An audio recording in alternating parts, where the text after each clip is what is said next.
Republicans have been trying really hard to rewrite history about the 6th. Sometimes the receipts have been less than kind to them. So I want to remind you of something that Representative Andrew Clyde, a Republican of Georgia, said just last week about what the 6th actually was. Let me be clear. There was no insurrection, and to call it an insurrection, in my opinion, is a bold-faced lie. Watching the TV footage of those who entered the Capitol and walked through Statuary Hall showed people in an orderly fashion staying between the stanchions and ropes, taking videos and pictures.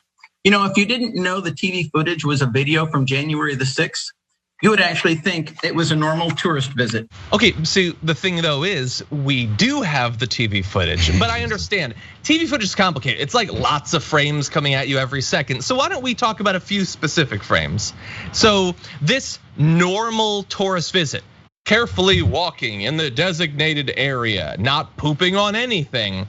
Well, here's one of those frames. Tom Williams tweeted out, Representative Clyde news reminded me of this. In that photo, you can see one Representative Andrew Clyde barricading a door against the tourists who were walking in a very orderly fashion around. He looked like he really didn't want anything to get through that door.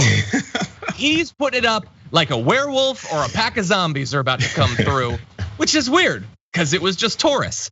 And then there's this, you want just raw emotion? Take a look at this that Brian Smith tweeted out. That's Andrew Clyde, the person screaming at the far left of this photo. He is hiding behind a man with a gun. His mouth is open in terror at tourists who are just walking around as they are totally allowed to do, very reasonable. Oh God, oh God, oh sorry. It was just somebody taking a picture. It was somebody who was buying a hat in the gift shop. Oh my God, I thought it was, okay, oh no, sorry. They're behind the stanchion, it's okay, don't worry about it. Andrew Clyde, apparently, again,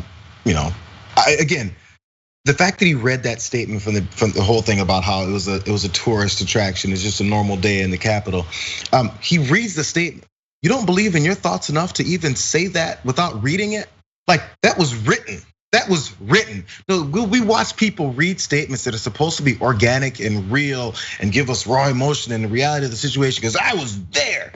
You know what I could do if I was there on January 6th? I could tell you everything I experienced without writing it down in a soundbite that ends with, you would have thought it was a tourist attraction. So if that's the way that you approach it, just because you have to read it and write it down that way, I think it already shows the fakeness behind it. So we don't even have to see these images of him hiding like a baby behind someone with a gun.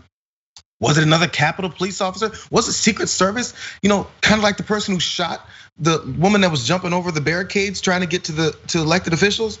Maybe it was that type of person. Oh, but Clyde can hide behind him while he's trying to protect him. But then once they shoot one of the insurrectionists, oh my God, we need justice.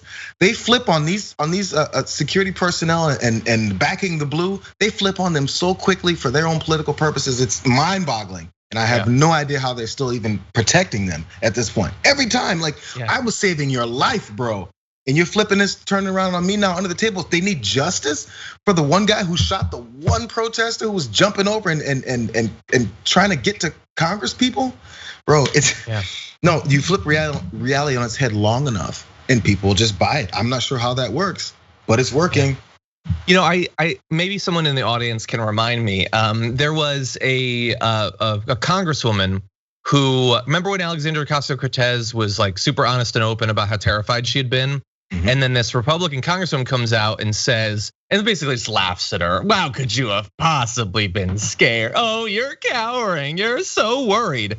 And then we showed you on the show 2 months ago, she had talked in an interview about thank God I had my gun. And thank God a strong man like Dan Crenshaw was protecting me.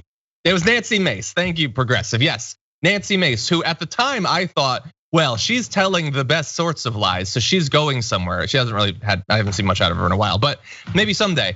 So when AOC is scared, it's, oh, this little lib girl, she's terrified. But when she wants to make her victim of herself, she was the one saying, thank God I was packing heat and I had Dan Crenshaw, last action hero, to protect me.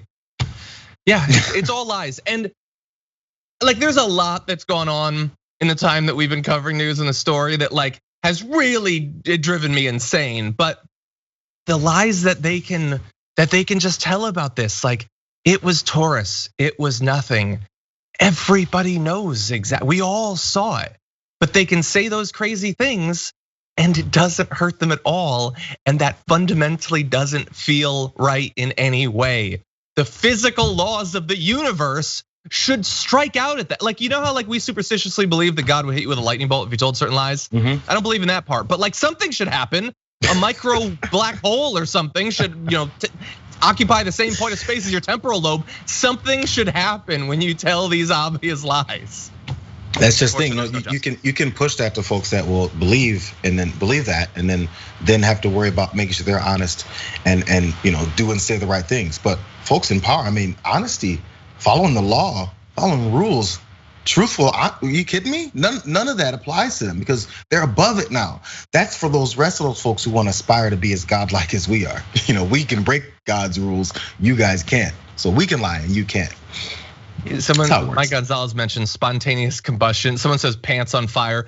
All pants should be rigged to ignite when you tell a lie like this. Unfortunately, we're not quite there yet. Come on, Bill Gates, get those microchips in our jeans.